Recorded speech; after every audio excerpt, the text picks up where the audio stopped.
Good afternoon, and thank you for attending Police Headquarters. I'm Constable Carolyn DeClute, and I'm here today to introduce Detective Sergeant Mike Carbone of Homicide.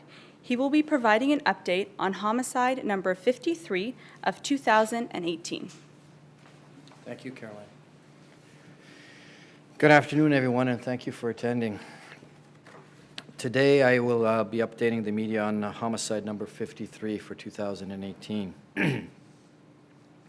On Sunday, July 8th, 2018, at approximately 3:20 a.m., the Toronto Police Service Communications Centre received several 911 calls regarding a shooting in the area of number 415 Driftwood Avenue.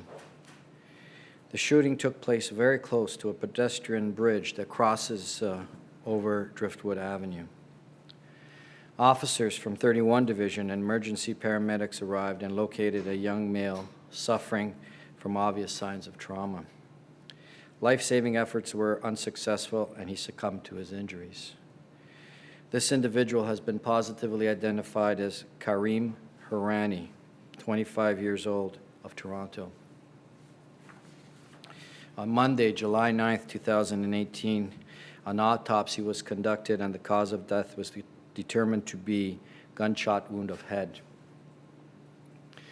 We have now learned that sometime around 3:20 a.m., Mr. Hirani was in the company of two individuals and attended the building located at 415 Driftwood Avenue. It appears that the three men purchased some alcohol and commenced drinking in the courtyard very near the pedestrian bridge. During this time, an unknown male parks his vehicle in the east parking lot of the building. The unknown male exits the vehicle and walks towards where the deceased and his friends were drinking. This unknown male then walks directly towards the deceased and shoots him. The motive for this shooting is still unknown at this time, and we are appealing to witnesses who may be able to supply us with some more information. Today I'm releasing surveillance video that will depict the following. A dark Nissan Maxima with Ontario license plate CCES 572 enters the parking lot at 415 Driftwood Avenue. This vehicle is observed backing into a parking spot. A single male occupant exits the driver's seat and makes his way towards the area where Mr. Hirani is standing with his friends. After the shooting, an unknown male then runs back to his vehicle and drives away. We are currently following up with this identified vehicle. With the available information, we have learned the vehicle is registered to a numbered company.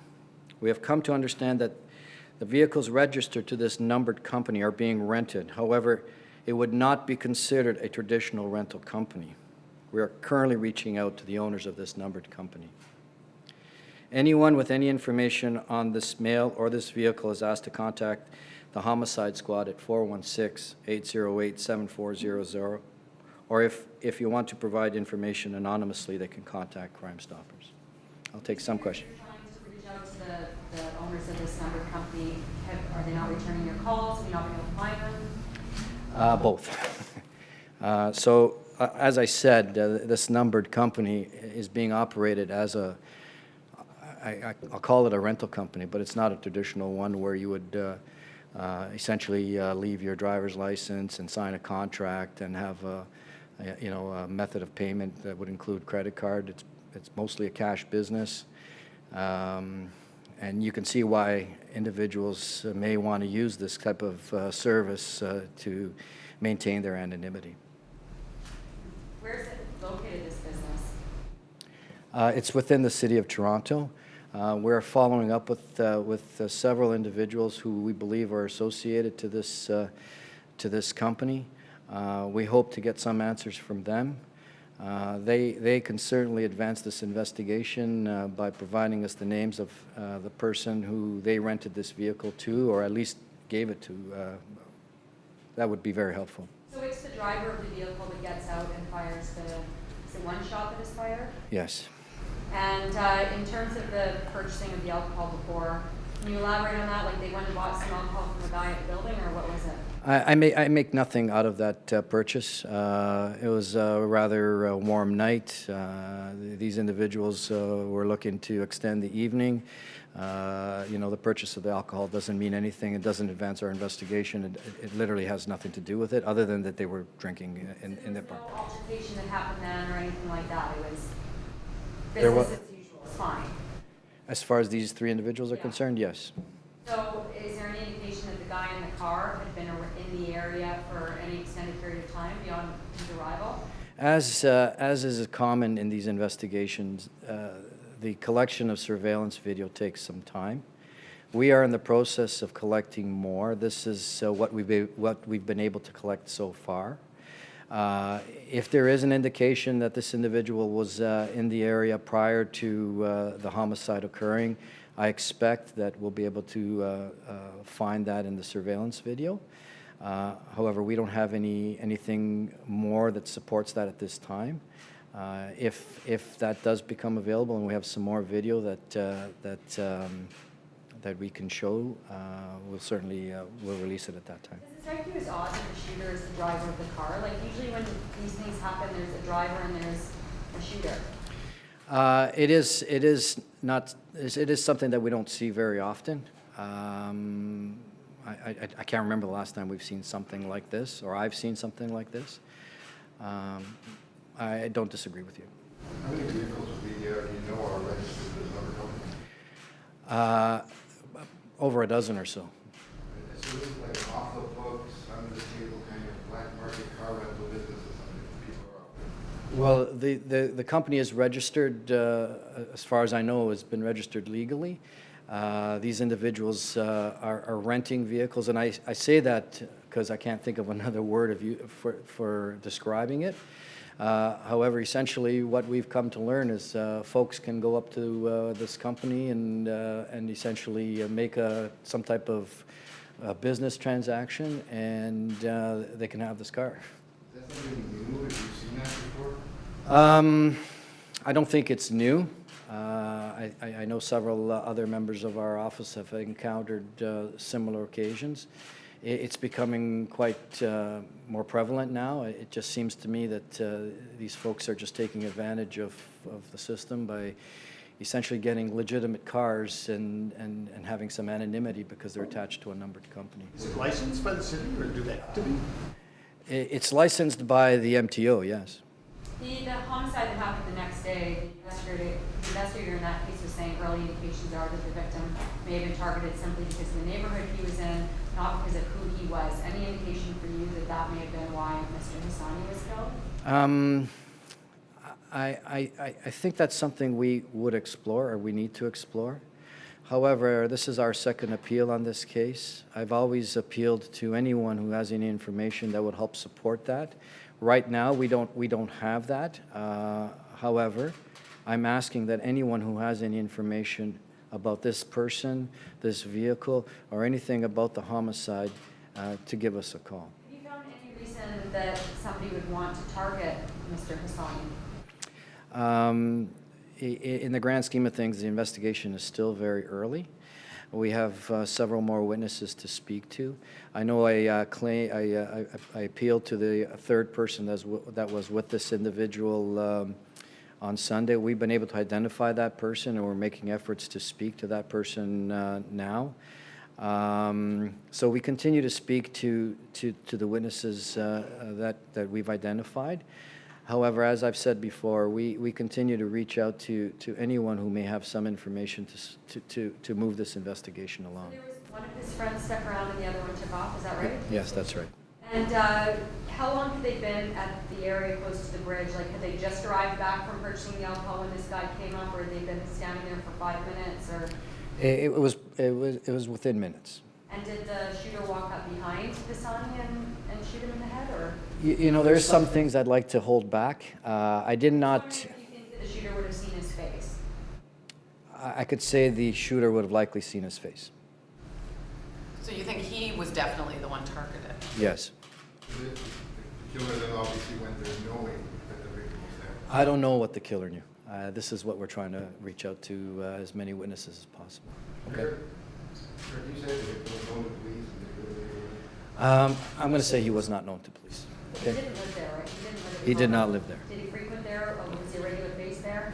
I'm not going to expand on that at all. I think it's fair to say he was with several other friends, and the reason that he was there is not really important at this point, but he was there because of these other two individuals. Where did the security camera footage come from? The security footage came from the TCHC building, from 415 Driftwood. And you said you're still looking for more, so is that also from that same building? It's from that same building, plus the entire neighborhood is covered by TCHC footage. I know one of the members of my team is reaching out to the folks at the security with TCHC.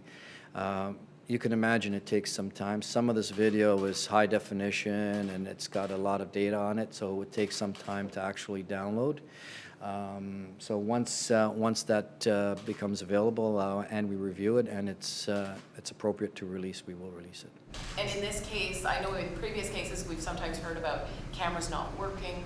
You haven't come across that here? Or? So far, we haven't.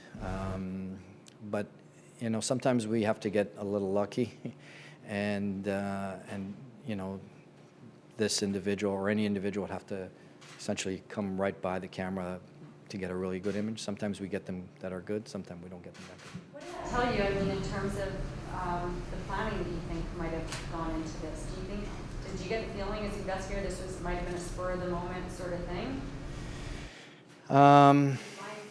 Seemingly.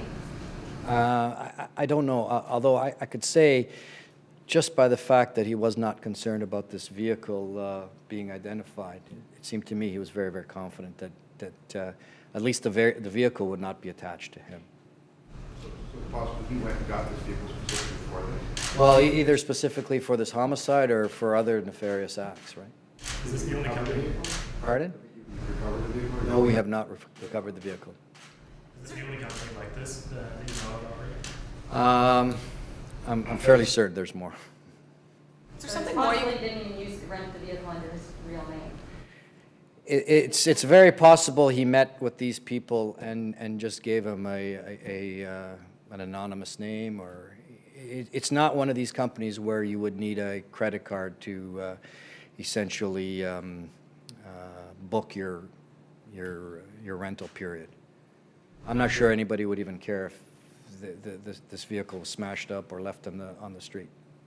Do you know if these Okay, companies guys. are related to any other crimes that you're investigating? Pardon? Do you know if these companies are tied to any other crimes that you're currently investigating? We're at this point we're exploring that possibility.